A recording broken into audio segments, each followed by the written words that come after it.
This is shit that goes on. But it's just a little fruit pop. It's a fruit pop.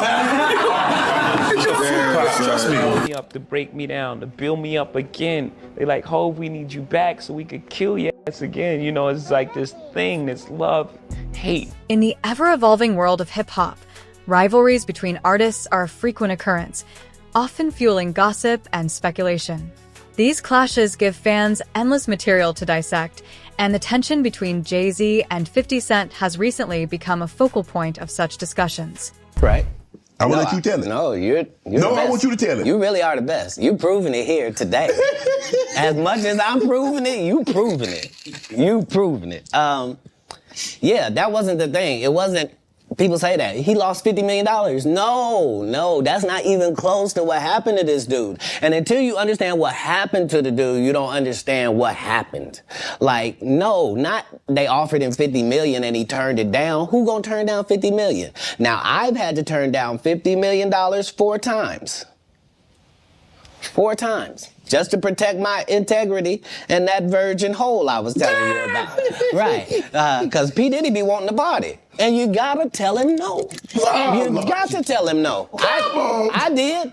I did. See, I got the receipts for everything I'm telling you. That's why I can say them so freely. Kid, I need another one. You here, get your number. Thank you, sir. Thank you. The feud ignited when 50 Cent threw serious shade at Jay Z during an interview. Reflecting on his rise to fame and the role of connections in the industry, 50 Cent boldly claimed that Jay Z's success was largely due to his relationship with Beyoncé. According to 50, after they got together, Jay Z's career skyrocketed, with awards piling up and even their children seemingly receiving Grammys despite not being involved in music. You made a comment, right, saying that you knew someone that went through Jimmy Hinchman proffer agreement for a drug case. And the proffer agreement revealed that Jimmy Hinchman, he could have walked away if he would have given up Diddy. What you mean by that? Well, what happened is that they had 9 different sessions with Jimmy Hinchman regarding his proffer agreement. So that means the feds went in there 9 different times to talk to him. And in those sessions, they asked him, what do you know about Sean Puffy Combs or Sean Diddy Combs? I don't think it was Puffy at that time. It wasn't Diddy at the time. But what do you know about Sean John Puffy Combs having sex with underage boys? And you got to realize, and people never think about this, that Jimmy and his brother, I think they had the same charges. But his brother walked away from that, and Jimmy gets life without the possibility of parole, I think. Which is crazy. For any drug charge. Nobody should spend their life in jail for drug charges. And just drug charges. But I think they try to tie him to some murders or something like that. I don't know that to be for sure. But he shouldn't spend his life in jail for no drug charges. Not at all. So, but they was gonna let him walk. If he'd have probably had to for that proffer agreement, they probably let him walk. If he had any information regarding Puff having sex with underage boys. That the feds asked him in 2011. In 2011, brother.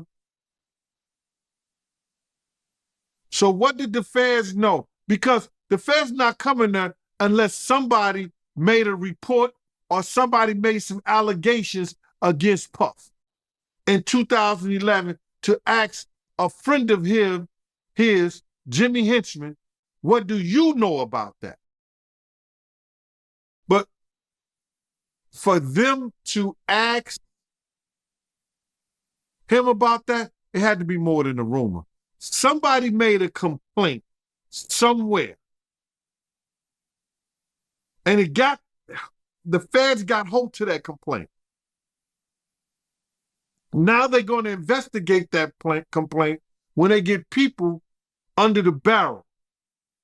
like they had Jimmy Henchman. That's why they asked him. If he did know information, right, why you think he didn't tell?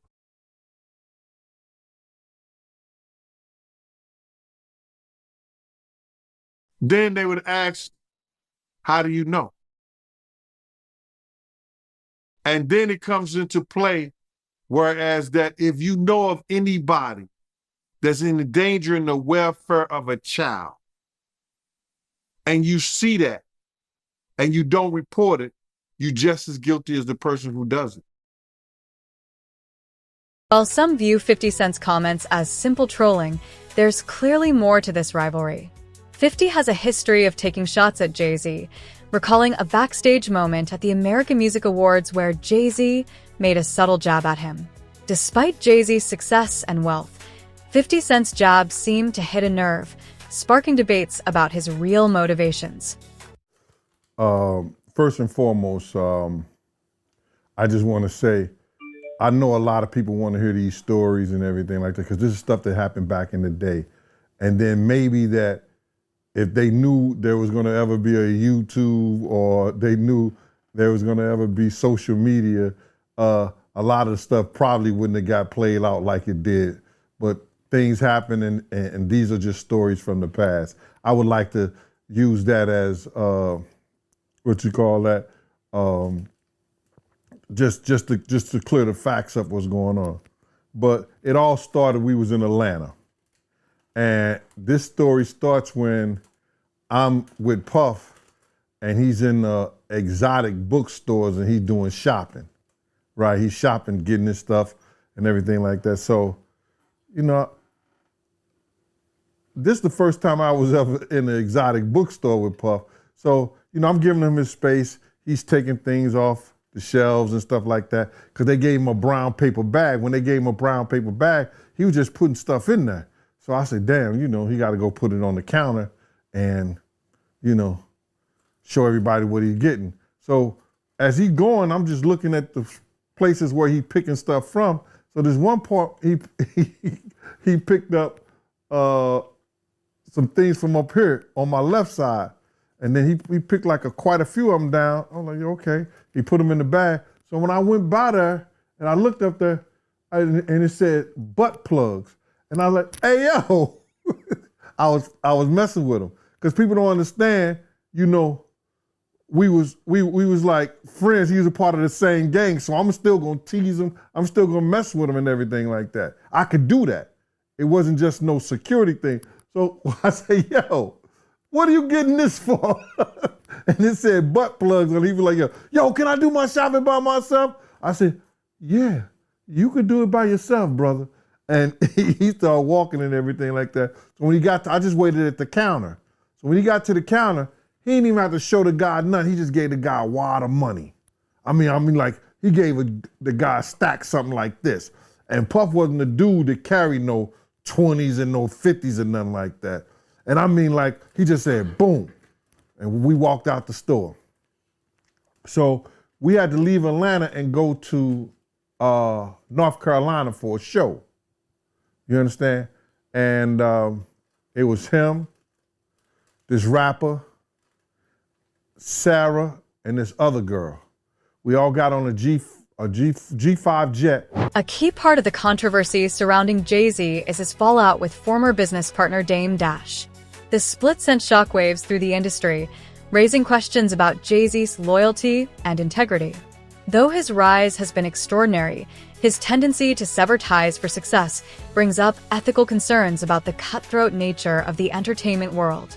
We all got on a G5 jet, and we flew to G4 jet, and we flew to North Carolina. So later on that, I think that afternoon, same day, this rapper and him, they all in the room together. You know, it's Sarah, the girl, Puff, and this dude, this rapper. So I'm hearing at the door and stuff like that, like, yeah, so then next thing you know, somebody rang the doorbell. We had the presidential suite where we was at. So I opened the door and the dude said, yo, I'm here for my cousin. I said, who your cousin? And he said, Ja Rule. I said, well, he busy right now. He said, he busy doing what? I said, he with Puff. They're in the room. They busy. They don't want to be bothered. He said, well, I'm going in there. I said, bruh, you ain't going in there because he told me they don't want nobody to be bothering them. And he was like, yo, I don't care, man. I'm going in there. That bullshit like that. I said, yo, bruh, Jesus Christ had to come down here and take the air out of my body before you get in that room right there. Watch. He tried to bum rush me. I grabbed his and threw him against the piano. When I threw him into the piano, Puff and Ja Rule runs out the room. Puff got his towel, Ja grabbing his towel, but they butt the naked. And so then Ja was like, yo, what's going on? Yo, G, that's my cousin. He know me well. And Puff was like, yo, G, what happened? I said, he tried to get in the room. I told him he couldn't get in the room. And he was like, Puff looked at Ja. He said, yo, Ja said, you ain't want to go in that room because there's a lot of freaking going on.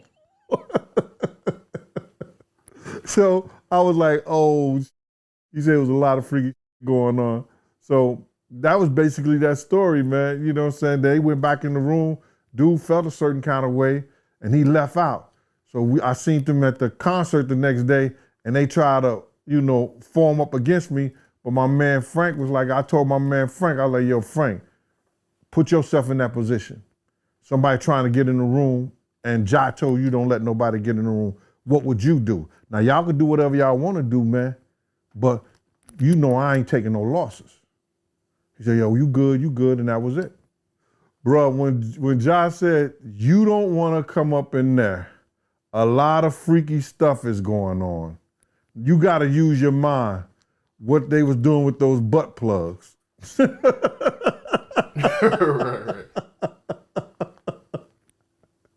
Yeah, that was crazy. Yeah, it was real wild. Alongside his tensions with 50 Cent, Jay Z has also faced backlash for working with controversial figures like R. Kelly. Despite his talent and influence, his associations have come under scrutiny, with critics accusing him of sacrificing integrity for personal gain. However, supporters argue that Jay Z's success is a result of savvy decision-making rather than opportunism. Did you ever do anything with Tupac or no? Did you ever? No, I saw him right before he passed too. Yeah, that's crazy. Never worked with him though. What did Tupac do? He did gang-related Poetic Justice. He did Juice. And he did a couple other things. He did a basketball. Did something with Jim Belushi. Remember they did the one thing? What did he do? Can you Above the Rim, Poetic Justice with Janet Jackson, which I thought it was great. Yeah, Bullet, I think is. Oh yeah, gang-related album soundtrack was actually good. I don't know if you've listened to the gang-related soundtrack. It was not in a minute. Not in a minute. Yeah, it was a really, really good soundtrack. Yeah.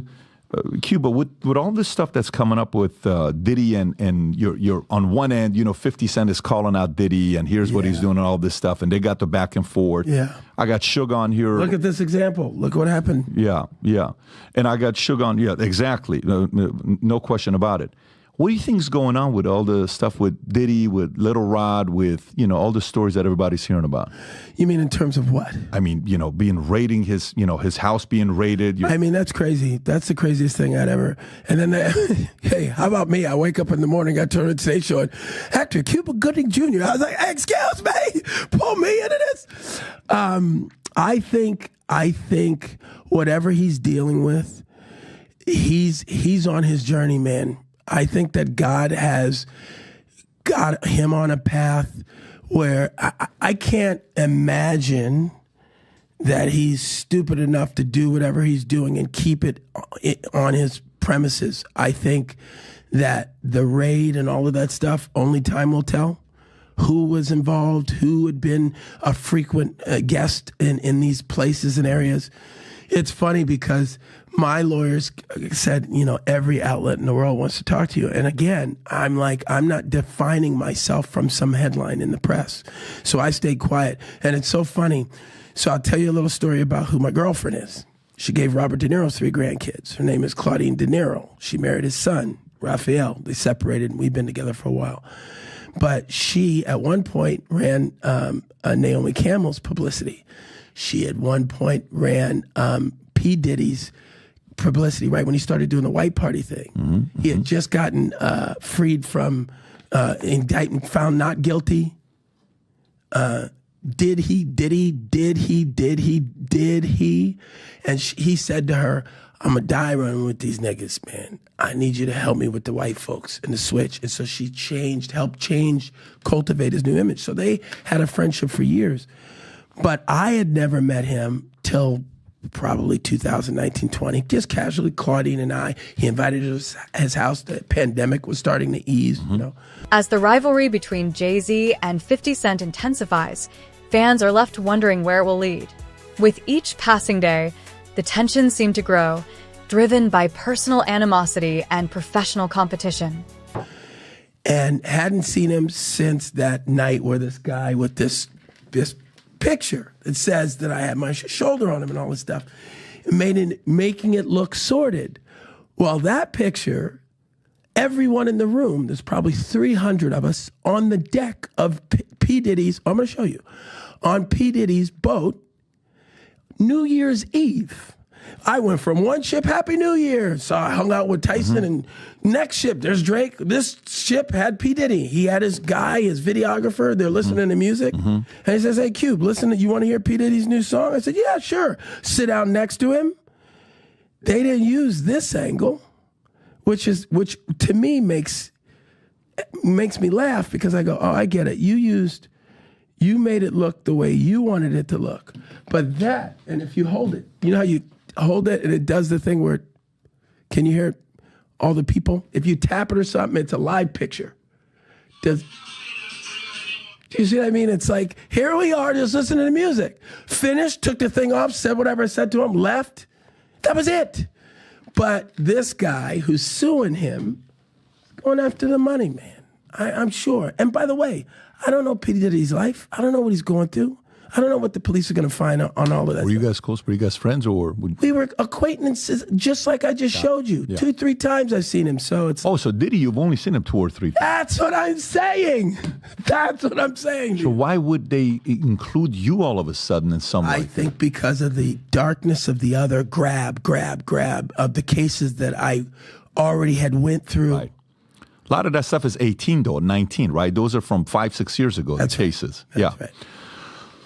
And that was that at the peak of the Me Too movement, or was that pre-Me Too movement? That's that right. Is Me that's Too right movement, when it kicked off. Yeah, right. That was crazy. Yeah. So it's going to be interesting to see what happens with Diddy. Oh, 100%. Yeah. 100%. But I did not know that you guys only hung out 2 or 3 times. That's it, man. And 50 was with you for your 56th birthday. I think you guys were hanging out together in Miami. Yeah, because we were in St. Bart's on that boat. But then in Miami, which is where I run around now, of course, I ran into 50 and he was promoting his champagne. I've seen Drake 100 times around town. He loves Miami.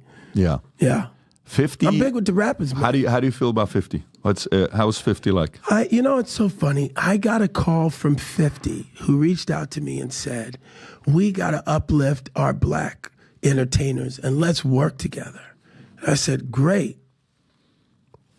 So we'll see, I try not to voice any of my opinion when it comes to the rap songs, because just like everybody else, I'm into that music, man. Are you following the Lamar and Drake thing? No, I just heard about that. Yeah, got it. I mean, that's like a whole. Somebody just got shot today outside of Drake's house. I Did heard. You see that? I heard. So, I mean, it's like drive-by shooting in a gated community. I mean, that sounds a little crazy. Yeah, Drake's security guard seriously injured in shooting at Toronto's mansion. Guard was shot inside Drake's home and had serious. One of the most talked about aspects of the feud is 50 Cent's continuous attacks on Jay Z's credibility and character. From questioning the legitimacy of Jay Z's accolades to accusing him of abandoning former allies, 50 Cent shows no sign of backing down. Some dismiss his remarks as mere provocations, but others see them as a reflection of deeper industry dynamics. But non-life-threatening injuries while the assailant fled in a vehicle. Yeah, I say to them, just like I said to Tupac when I saw him in the lobby of that hotel in Chicago. He said, hey, man, help me, man. Give me some advice. I said, hey, man, just remember your artistry first. I know you're getting caught up with all this madness, but you're an artist now. He said, thanks, Cube. He hugged me and he went off. And how old was he at the time? Well, 2-3 weeks later, he was gone. Oh, no shit. I saw him, and here's the second time I saw Tupac. This is a true story. Now, I don't like the conspiracy things. But that day, he was in a convertible, like Rolls Royce. He was at the stop site, and I was on a hockey tournament, so I was in Vegas as well, playing hockey, and Tyson had his fight. And I jumped out of the car, and I ran up to his car. Pac, it's Cube! And all three cars, all these cars, boom, boom, boom, boom, with the guns. Get out. No, that's Cuba Good, man. Hey, that's Cuba Good. And I go, oh, sorry, man. He goes, you good? I go, I'm good. I'm sorry, guys. Got in the car. So that happens that day when the sun's out, and at night they get shot and there's no cops around. Here. That's a true story. I was involved in that. So in the morning, few hours later, he's gone. Yeah. Yes. And so where were all of those undercover cops that pulled the guns on me when I tried to approach him sitting in his car convertible? What are you saying? I'm just saying it's weird that they were going to blow me away, and I'm Academy Award winner. That's all I'm saying. Yeah, because that's 96. So Yeah. and 96, you're like everywhere. I'm the man. Yeah, you're the man in They're like, 96. we don't care. Get away. Back up. That's crazy. Yeah. By the way, what did he pay you for Jerry Maguire? I forgot to ask you earlier. Was that your big payday? No, yeah, at that point, $600,000. What's the biggest you made for a movie? Oh, Snow Dogs. I can't talk hell about Snow Dogs. Whoa, that was a good year. Well, that's 1-2 hit, baby. 13 million total that year. Wow. I made a lot Get of money. out of here. Yeah. Good for you. You know that money's gone. Good. Is it? I already spent that money. Really? Yeah, $13 million. I understand. Yeah. I'm assuming you made some good investments. I made some investments, yeah, but yeah, that money. Hey, final. So if you like this clip and you want to watch another one, click right here. And if you want to watch the entire podcast, click right here. At its core, the rivalry is a clash of egos and ambitions. Jay Z's calculated, strategic approach contrasts sharply with 50 Cent's more brash, outspoken style. This contrast has only added fuel to the fire, with both artists vying for dominance in the competitive world of hip-hop. I was checking out one of your lives, right? And you made a comment and you said that you rather be poor than be Diddy rich. Can you elaborate on that? Bruh, I told this to this one guy the other day. I'd rather have a slow nickel than a fast dollar any day. My slow nickel put bread on my table. My slow nickel pays my mortgage. My slow nickel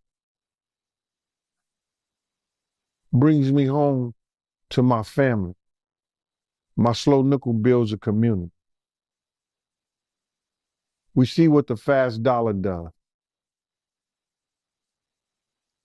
Being Diddy rich takes a guy that once name was Puffy, that after every tragedy he had in his life, he had to change his name. Puffy, Puff Daddy, Diddy, Brother Love.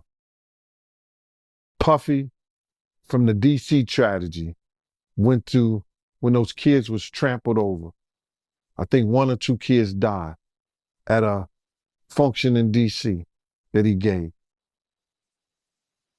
Puffy. City College. Puff Daddy. Biggie. He comes named to Diddy. And now the allegations with Cassie and everything, he went from brother love to love. Being Diddy rich have you thinking you something that you're not. That you greater than what you're supposed to be and the people around you. When I say I'd rather be my poor, with my peace of mind, with my own thoughts, my own community, my own love, with my family, than to be so rich that I'm thinking I'm something that I'm not. That's what they do, bro. Look how many times, what was that? You ever go to a club, it's a big shootout, and it was the Mirage, And then you come back 2 weeks later, now it's the Zone. They changed their name after every shootout. That's what happens. Beyond the personal animosity, there are broader questions about success and fame in the music industry. How much of an artist's success is shaped by their own talent, and how much is tied to their associations and image? These questions sit at the heart of the ongoing drama between Jay Z and 50 Cent. I wasn't in the ad because of look, Jay Z and them was putting it together. Mm-hmm. So I think they still harbor some energy towards me. You think you were purposely left out of the ad? No. I don't think. I think that they were saying the NFL has some issues with me that I don't know what those issues are. Like what is the issue? You see what I'm saying? Like, and I with M, because like with Nori he had communication. He said, yeah, I talked to the big homie. He was saying to Jay, he was telling me, you know, the white boy wouldn't do the truth without 50. I hit the homie, the big homie Jay Z, right? And I told him to come pull up on me. And he pulled up on me and he said, right? And I'm like, that's when I start saying crazy stuff, because I look and I go, oh, that's your big homie, right? And so he imaged himself after a gay painter. The big homie want to look like a gay painter. What are we talking about here? We're talking about Basquiat. He wants to look like a gay painter. Oh my God, I think I know where we're going with so this. Now look, what I'm saying to you is, look, when you start looking at, that's not mine, that's theirs, they Harper, right? But when you look at, M is looking at the entire legacy. Yeah.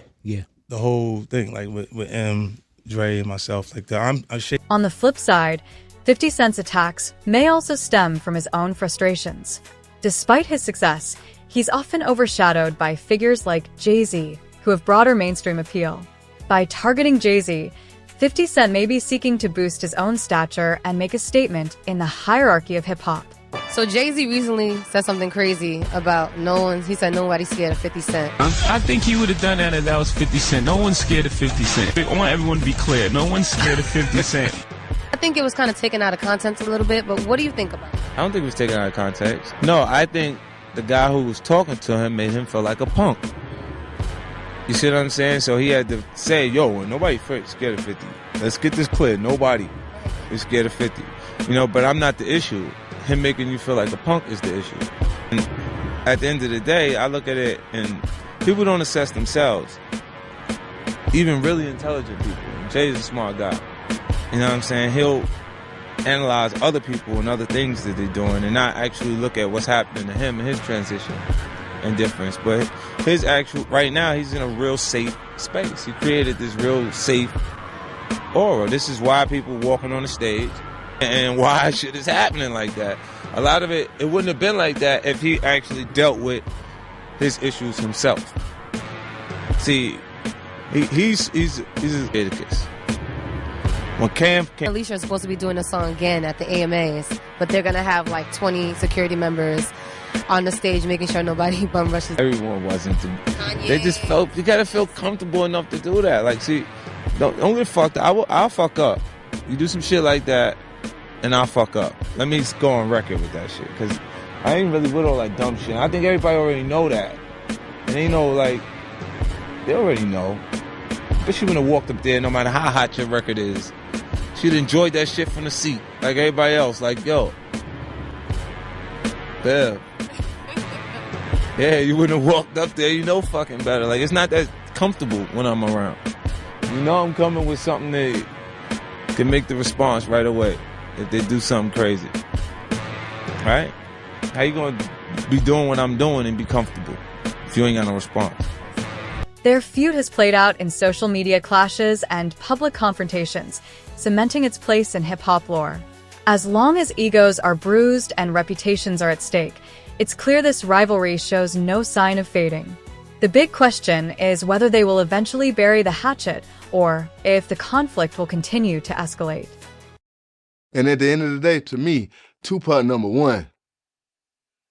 I don't care what nobody say. Nobody did what that man did. That man had more albums in depth than most people had living.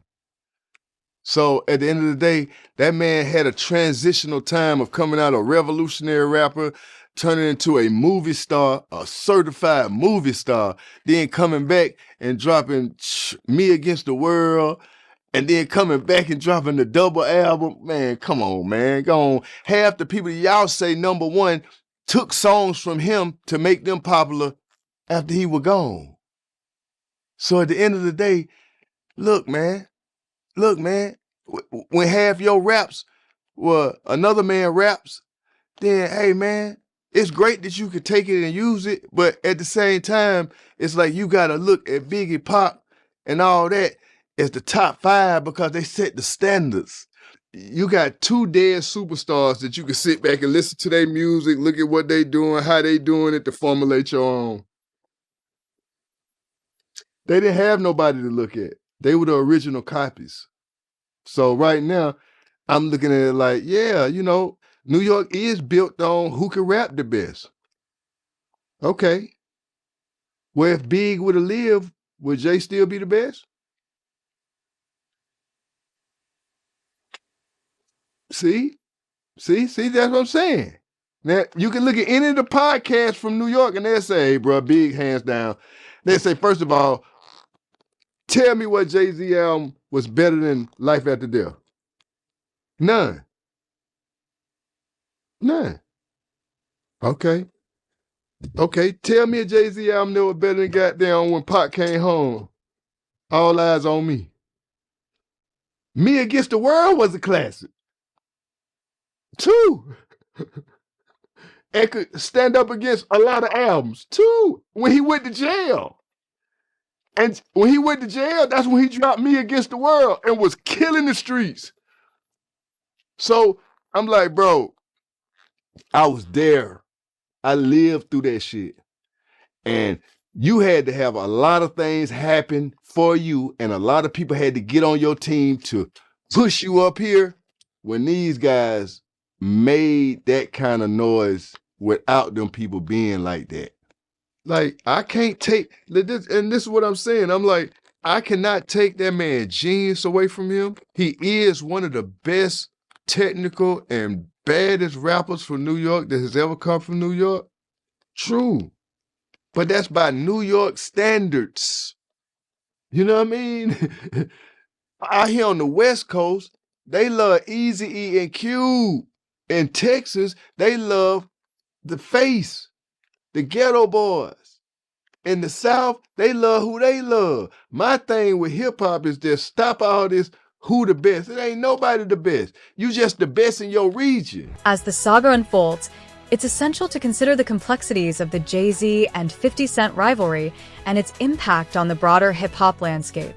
At its heart, this feud represents a battle for supremacy in the rap world. Ultimately, the rivalry between Jay Z and 50 Cent is more than just a personal dispute. It mirrors the larger tensions within the hip-hop industry, where success and authenticity often collide. As the feud continues to unfold, one thing is certain: the hip-hop world will never be the same.